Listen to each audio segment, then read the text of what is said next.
Დავბრუნდით პირდაპირ ეთერში იმედია ესმის ეკაბესელიას ჩვენი მე მივესალმები ადამიანის უფლებათა დაცვის კომიტეტის ხელმძღვანელს თუ გესმით ჩვენი ეკა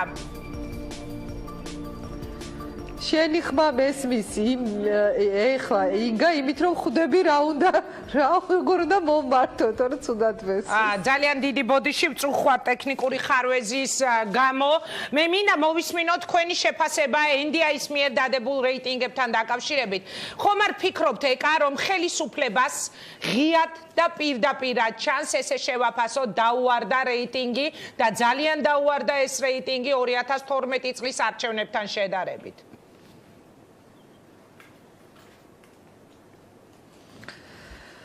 მე მგონი რეიტინგის ვარდნასთან დაკავშირებით კითხეთ თუ სწორად გავიგე ინგა კვლევებს გავეცანი და კვლევების სხვათა შორის ძალიან საინტერესოა რომ თავად კვლევის ავტორები დასაწყისშივე მიუთითებენ რომ ამ კვლევაში მითითებული კონკრეტული მაჩვენებლები და ციფრები იქნება სრულიად განსხვავებული არჩევნების შედეგებისგან. ანუ ეს არის ის წინასწარი დათქმა, რაც ნიშნავს იმას, რომ ჩვენ ყველა იმ ციფრს ახლა რომელიც თქვათ გამოდის თქვენთან ეკრანზე თუ ვკითხულობთ ამ კვლევაში უნდა შევხედოთ როგორც პირობითი მოცემულობა და ვერ დავეყრდნობით მას როგორც რეალობა. რატომ? იმიტომ რომ კვლევის ავტორები მიუთითებენ და ჩანს ამ კვლევაშიც, რომლის მიმართ ბუნებრივი არ არის მაღალი სანდოობა და ამაზე აღარ შევჩერდები, ახლა ბევრჯერ ითქვა.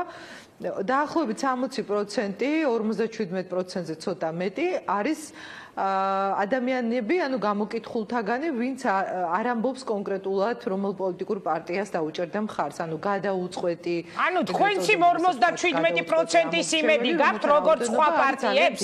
ვეჭობ რომ 57%-ში ნაკლებად იქნებიან ის ადამიანები, ვისაც გადაწყვეტილი აქვს უკვე რომ მისი არჩევანი სახელისუფლებო გუნდია. ხომ არ ფიქრობთ რომ ამ 57%-ში არც 1% არ არის ოცნების? არა, ასე არ ვფიქრობ და ეს იმიტომ მოვიტანე არგუმენტად, რომ ესე თქვათ ახლა ჭობა რამდენი აქედან ხელისუფლების მომხრე და არ არის მომხრე, ეს ნიშნავს იმას, რომ უკვე არსებულ ციფრებზე დაყრდნობა არ შეიძლება ამის თქმა მინდა. ანუ თუ გამოკითხულთა 60% არ გეუბნება თავის პოზიციას, ეხლა ჩვენ რამდენიც არ უნდა ვთქვათ ვიბარაუდოთ, ვისი ამომრჩეველია ეს ამომრჩეველი, ეს არ ცვლის იმ სურათს, რომ ამ კვლევებში გამოხატული ციფრები არ არის საბოლოო და რეალური შედეგი. ამის თქმა მინდა, ამიტომ ამას თავად კვლევის ავტორები თქვენც ნახეთ ალბათ დასაწყისშივე ამბობენ. ეს ერთი, მეორე, ის ვინც ამბობს და ასეთი არის ცოტა, ანუ გამოკითხულთა უმცირესობა იძლევა კითხვაზე პასუხს, მათთვის მართველი პოლიტიკური პარტია არის პირველ ადგილზე. მე ციფრებს ნაკლებად დავეყრდნობოდი და კიდევ ერთხელ ვამბობ, აღარ მჯერა ასეთი ციფრების და თავად კვლევის ავტორებიც კი ამბობენ, რომ ეს სრულიად სხვა რეალობის მომტანი იქნება არჩევნების ხისთვის, იმიტომ რომ 60% არის ის რაოდენობა, რომელიც ბუნებრივია გავლენას ახდენს არჩევნების შედეგზე და ის ვინ თქვათ რამდენი აქედან ხელისუფლების მომხრე ან მოწინააღმდეგე ხა ეს შეიძლება თქვათ ვარაუდებით გამოვხატოთ. მე მივაქცევდი ყურადღებას რამდენიმე მაჩვენებელს, კარგია რომ 70% დაახლოებით გამოკითხულთა თუ ამას დავეყრდნობით ამბობს, რომ მიიღებს არჩევნებში მონაწილეობა საპარლამენტო არჩევნებში, ასევე დაახლოებით 60%-მდე ამბობს, რომ 2012 წელს ვისაც დაუჭირა მხარი იმავე პოლიტიკურ პარტიას დაუჭერს და უმრავლესობას არ დაუჭერია ხელი მხარი სხვა პოლიტიკური ძალისთვის, ესეც ძალიან ნიშანდობლივია. დინამიკა არის დადებითი, აი გუშინწე რაც გამოქვეყნდა, ინგა იმ კვლევებშიც ჩანს, რომ მარტის კვლევებთან შედარებული იყო, ბოლო იყო მარტის კვლევა, ყველა პარამეტრი დადებითი დინამიკა. ეს შეიძლება ციფრებში მცირედ გამოხატულია, მაგრამ თავარია სწორედ ამ დინამიკის დანახვა, დადებითი ეს ტენდენციები თუ არა, არის დადებითი, ეს კარგია. ეკა, თუ შეიძლება ერთ კითხვას დაგისვამთ, იმედია რომ გაიგებთ ჩემ შეკითხვას. თქვენ ბრძანებთ რომ დადებითი ტენდენციებიაო. მე არ ვიცი რამდენად შეიძლება იყოს დადებითი ის ტენდენცია, რაც NDI-ის კვლევებმა აჩვენა. დღევანდელ გამოქვეყნებულ პროცენტებს წინ უსწრებდა 2 დღის წინ გამოქვეყნებულ გამოქვეყნებული პროცენტები, რომელიც იმაზე მეტყველებდა, რომ ხალხ საქართველოში შია, რომელიც იმაზე მეტყველებდა, რომ ხალხ საქართველოში არ აქვს სამსახური. არ იცის როგორ უნდა არჩინოს ოჯახები. მე ხა ველაპარაკები იმ გუნდის წარმომადგენელს და ერთ-ერთ ლიდერს, რომელიც 2012 წელს პირობას დებდა, რომ მეოთხე წელი იქნებოდა საუკეთესო წელი მოსახლეობისთვის. რაში გამოიხატება ეს დადებითი ტენდენციები? მოსახლეობა გეუბნებათ, რომ მათ ძალიან უჭირთ. რითი გადიხართ თქვენ არჩევნებზე? რისი იმედით გადიხართ? მე მგონი გავიგე კითხვა. ეკონომიკური და სოციალური პრობლემები რო რჩება როგორც პირველი რიგის წუხილი ჩვენი მოსახლეობის. ამას ჩვენ ბუნებრივია გვგრძნობ და შეუძლებელია რომ მართველ პოლიტიკური პარტია, რომელიც მოსახლეობასთან გადის შეხვედრებზე, ვერ გრძნობდეს რა გამოწვევები დარჩა. კარგია რომ ადამიანის უფლებები არ არის დღეს ნომერ პირველი პრობლემა. მე ვიტყოდი რომ ქვეყანაში სადაც ეს პრობლემაა და ეს იყო ყველაზე მნიშვნელოვანი თემა და ყველაზე დიდი პრობლემა 2012 წლამდე, ეს კარგია. ეს თემა მოიხსნა და თქვენ ნახეთ რომ როგორ გადანაცვლდა ქვემოთ უკვე ეს თემა ანუ ის არ ითვლება რომ არის პრობლემური. ეს ჩემთვის ძალიან მნიშვნელოვანი მაჩვენებელია.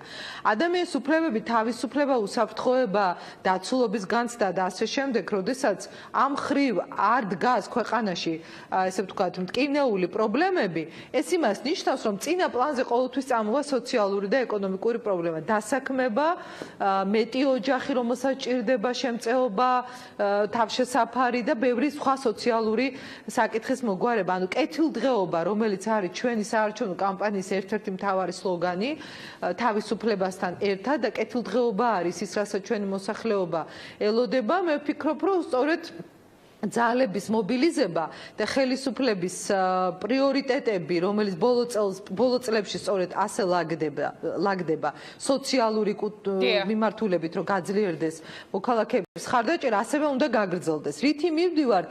აი სწორედ იმ ახალი შეთავაზებებით, რომელსაც პრემიერი ყველა გამოსვლის დროს ამბობს, რომ ქვეყანა სადაც იყო დაახლოებით 2 მილიონამდე ადამიანი, რომელიც ითხოვდა სოციალურ დახმარებას და ესეთი იყო 2012 წლამდე მდგომარეობა, დინამიკა აჩვენებს, რომ ამ ხრივ ვითარება შეიცვალა, პრობლემა რჩება, კიდევ ერთხელ ვამბობ, მაგრამ ჯანდაცვაში არსებულმა ვითარებამ, ანუ იმ რესურსმა, რომელიც ბიუჯეტმა გაიღო უფასო სამედიცინო მომსახურების სახით, ეს იყო დიდი შვება მოსახლეობისთვის.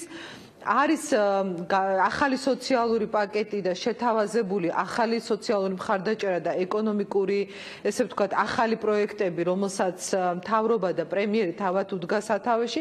ინგა, მე აქ მგონია გასაღები, რომ იმ, ვთქვათ, ახალი შეთავაზებებით და პროექტებით, რომელიც დაიწყო მცირე და საშუალო ბიზნესის განვითარებისთვის, სოფელში და სოფლად მიწების დამუშავება, გლეხებისთვის შემსუბუქება პირობების, ხო ბოლოს 3 წელია იცით, რომ სახელმწიფო სუბსიდირებას კი, მაგრამ ეკა ძალიან ცოტა ადამიანზე აისახა, თუ კი რაიმე დაიწყო. მოდით პირდაპირ ვთქვათ ეხლა, აი სიმართლეს შევხედოთ თვალებში. ქუჩაში როდესაც გადიხარ, ანუ ადამიანი 10 ადამიანი რო გააჩერო, 10-ვე არის ძალიან მწვავე და ძალიან კრიტიკული. ამას წინათ მე მქონდა გამოკითხვა და ჩემ ჟურნალისტს დაუსვი შეკითხვა, სად არის ბალანსი თქო?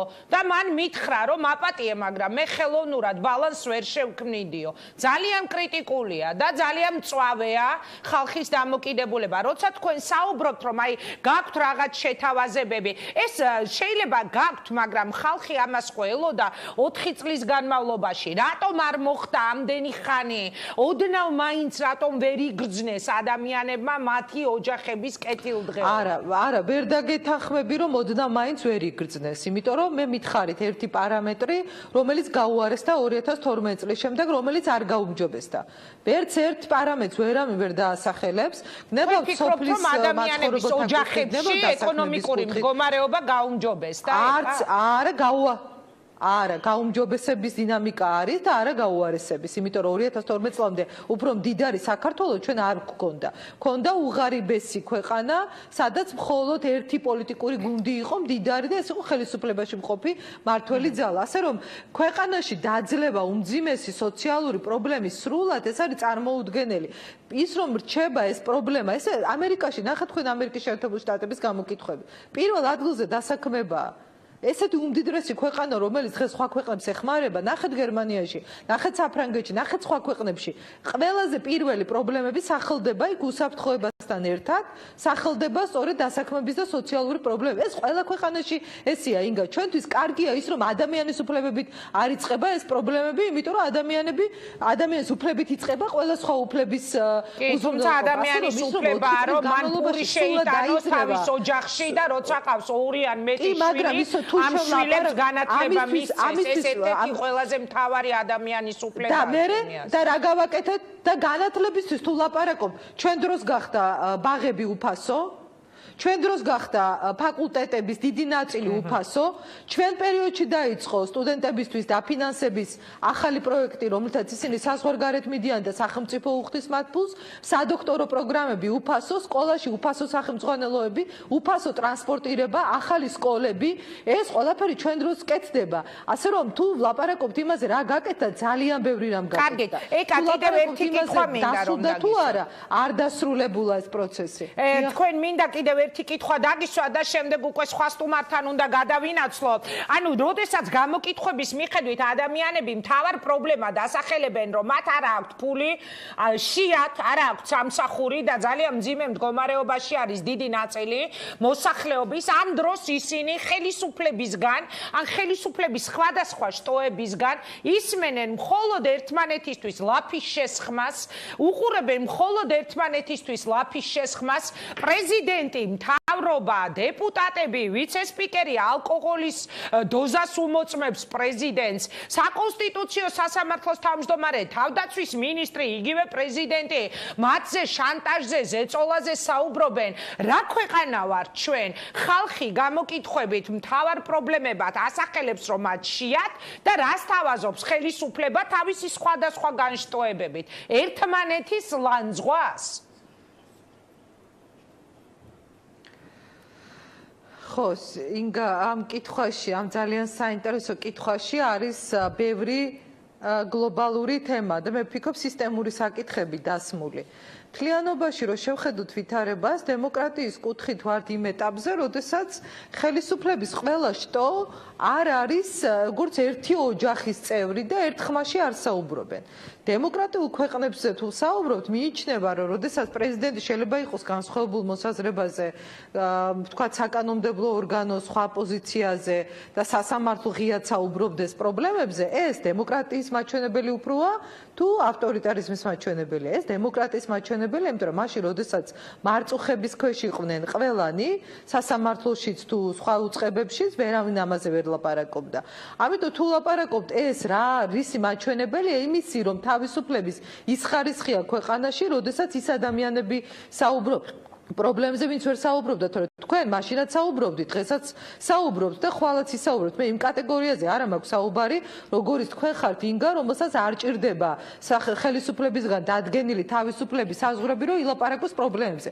მაგრამ ოდესაც ის ნაწილი ალაპარაკდა, რა აწუხებს, რომელიც არასოდეს ხმას არ იღებდა, მაგრამ იყო მონურ მდგომარეობაში, ეს ჩემთვის პირველ რიგში ადამიანის უფლებათა დამცველისთვის არის თავისუფლების მაღალი ხარისხის მაჩვენებელი. არ მომწონს გულწრფელ გეტყვით ეს ორთაბრძოლები, სამთაბრძოლები, ერთმანეთის ლანძღვა, აგრესიული დონე, რომელიც არის ძალიან საგრძნობი ქვეყანაში, არ მომწონს, რა თქმა უნდა, გვჭირდება მეტად დათბეს ვითარება და თქვენ ხედავთ პრემიერის ძალიან მნიშვნელოვანი ახალ პოლიტიკური კულტურის შემოტანას ქვეყანაში. ის ცდილობს დაამშვიდოს, დაათბოს, დააწყნაროს პოლიტიკური რეალობა და ეს ყველა მისი გამოსვლა, რომელსაც ზოგიერთი სამწუხაროდ ქილიკობს და ამბობს, რომ ეს რა მშვიდობის მტრედი გველაპარაკება, დიახ, ქვეყნის პირველი პირი უნდა იძლეოდეს სიმშვიდის ტონს, რომ ეს აგრესია და დაპირისპირება, რომელიც აი საზოგადოებაში სულ მოგდგამდა, ეხა მოდი ღიად ვთქვათ, უბრალოდ